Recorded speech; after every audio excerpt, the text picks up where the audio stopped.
then what I would like is to turn to the two high-level champions, to Nigel Topping, high-level champion for COP26, to be then followed by Gonzalo Muñoz, high-level champion for COP25, to take on what you've heard from the panelists and actually take on Maruxa's specific calls for COP26, and help us now take the torch forward.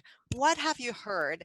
How does this line up with the climate action pathways that have, with your leadership, so many institutions have contributed to? How do we take this forward so that we make COP26 a pivoting point for transport and for so many other sectors? Oh, should I start, Nigel? Yeah, go. Okay. That's a big question. Hard one. Maruxa's already done a great job of summarizing the trend. Incredible. How can we replicate that? Oh, yeah. Thanks so much, Mariana and Maruxa. This has been incredible. And through that, of course, I don't want to repeat all of the institutions that you named, Maruxa. To all of them, a big thank you, very especially to SLOCAT and the International Transport Forum, Mission Possible Platform, the World Economic Forum. This has been incredible, and definitely this helps so much to set the path towards the total decarbonization of the transport system globally as part of what we're working around this net zero, this race to zero emissions by 2050 and 80s. You probably, everybody here listening to the session and following the day might know. And if you don't know it, you should know now that this is a topic that has been in the forefront of the work that Nigel has been doing for all of his career, right? So I also want to thank you, my friend, and through you to the amazing group of people that have been part of this trajectory, of course, including women business. And one of the most exciting moments and results that we are seeing is from today's discussion is that we are seeing the real possibility of having markets committed to 100% zero emissions vehicles by 2035 as an absolute feasible dream, right? And I know how much you have been putting not only green ideas, tears and sweat into that topic. So thank you, because I think that through you, I just want to thank and celebrate the work of so many people for so many years.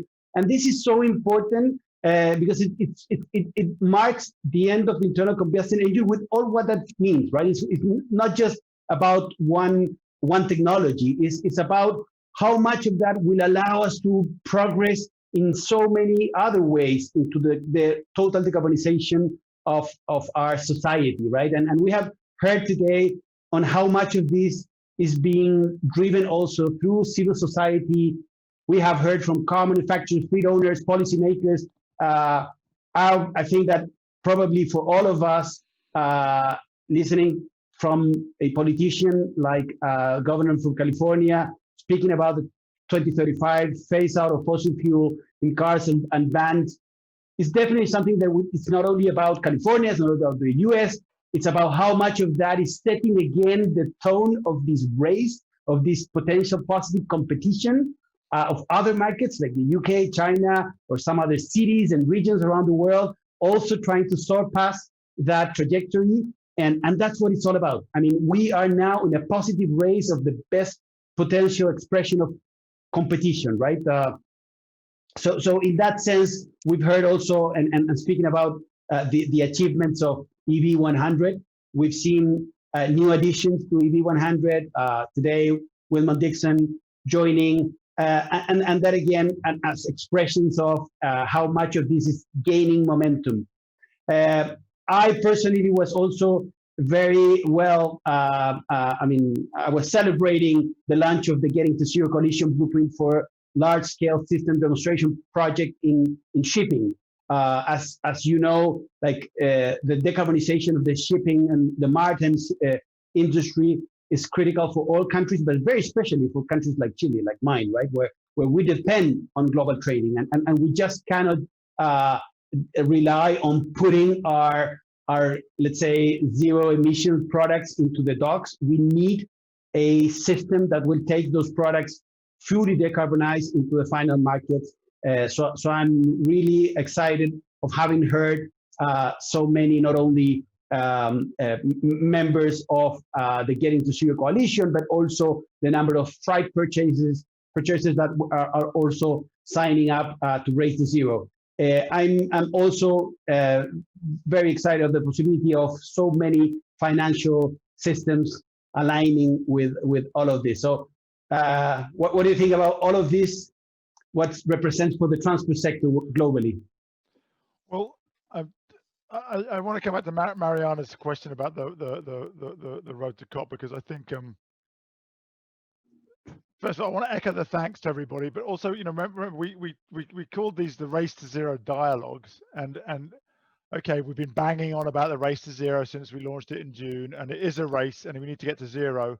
Actually, Maruxa, I think we might want to rethink avoid shift improve, and maybe it needs to be avoid shift zero. I think the word improve doesn't have enough urgency in it. I think the framing is really helpful, right? There's 3 different approaches, but I think, as you said, we know that zero is possible, and it has to be part of our framing. So, but I think that, you know, one of the keys of a dialogue, I said this in the youth session earlier, is a dialogue is different from a debate. You know, debate etymologically comes from the same word that gives you batter, to beat.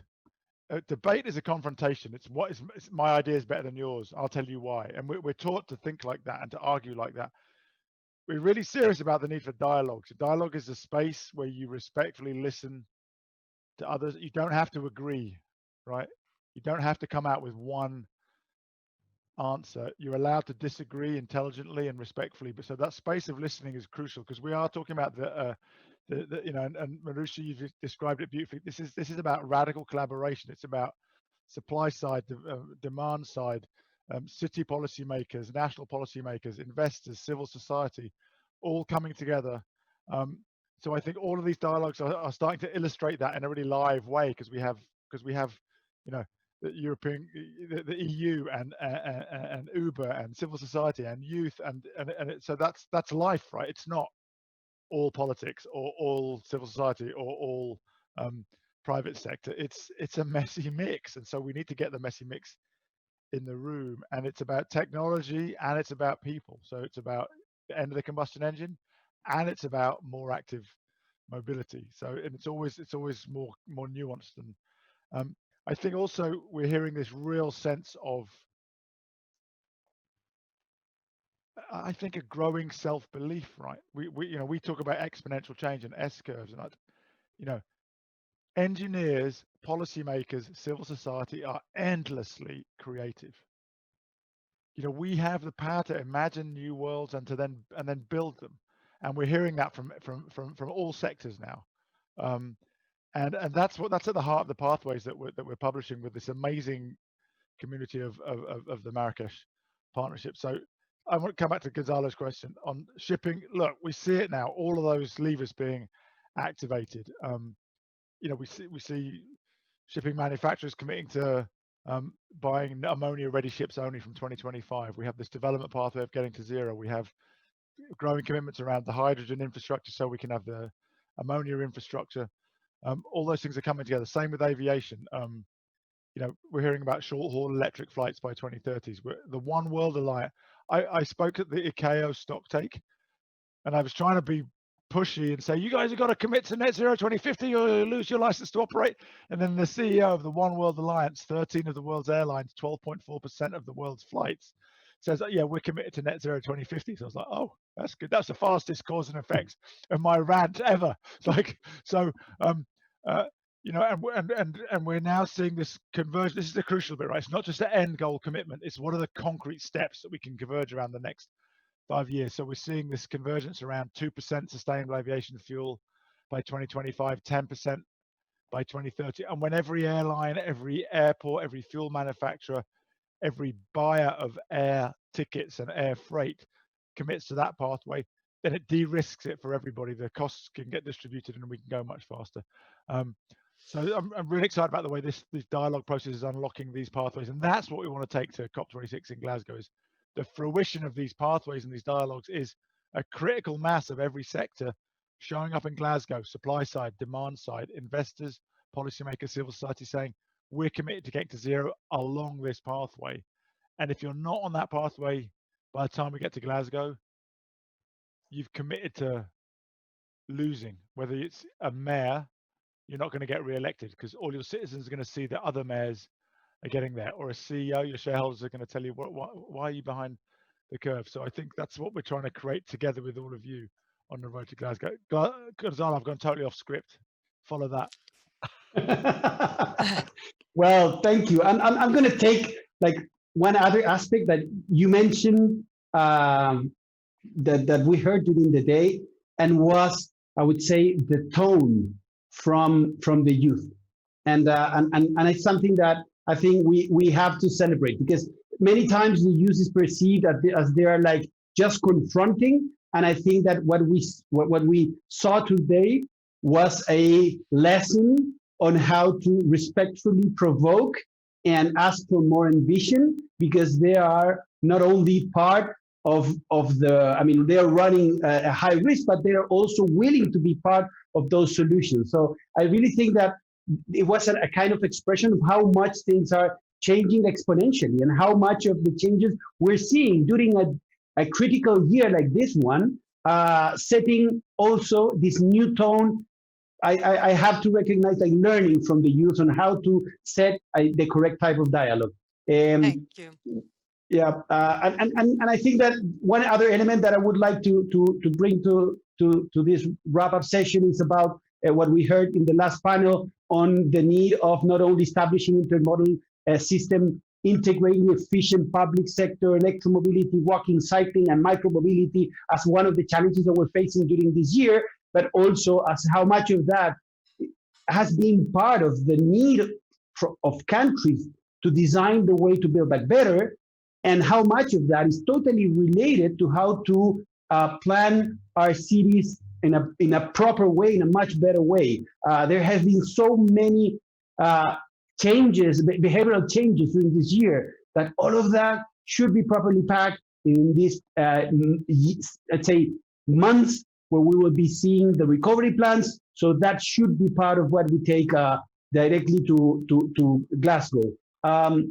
Of course, as you know, Nigel, I'm also quite connected to the potential of the green hydrogen to be part of all of the decarbonization. So everything that is related to aviation and shipping and the long haul trucks takes me to the connection of how much we're seeing, and we speak about that during the Energy Day, on mobilizing this new sector of the economy that will be the green, always green, hydrogen economy.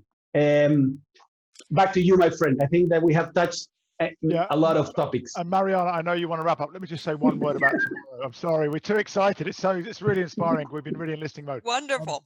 I mean, I want to just go back. I love that example from Uber. I hadn't heard that before, of that commitment. It's a nice kind of, if you implement the policies, then boom, within 5 years. So that's another example of a sort of contingent commitment, which is really nice. I think we're seeing more and more of that. Like if somebody else moves, so that it's just a way. Like we said, sort of the same thing on this idea of like building ammonia-ready ships, right? If you say you're going to build ammonia-ready ships, then it incentivizes the creation of the ammonia infrastructure and the hydrogen, right? So just a last point then. So this has been fantastic. Thank you, Mariana, and everybody. Tomorrow we're going to be on to some different topics. We're exploring the pathways to zero for oceans and coastal zones, and for water. So they're very different. Again, a different collection of amazing partners who we're going to learn from about how we can protect these crucial natural resources whilst fully decarbonizing the way that we interact with them. So lots of innovation. Really looking forward to it. You can tell Gonzalo and I are overexcited, really energized. So we're looking forward to seeing everybody tomorrow. Thank you, everybody, for contributing, for watching. Keep the conversation going. Keep asking the hard questions. Keep making the bold commitments, and then we'll keep building momentum so we get to Glasgow en route to net zero in the 2040s. Thank you, everybody, and see you soon.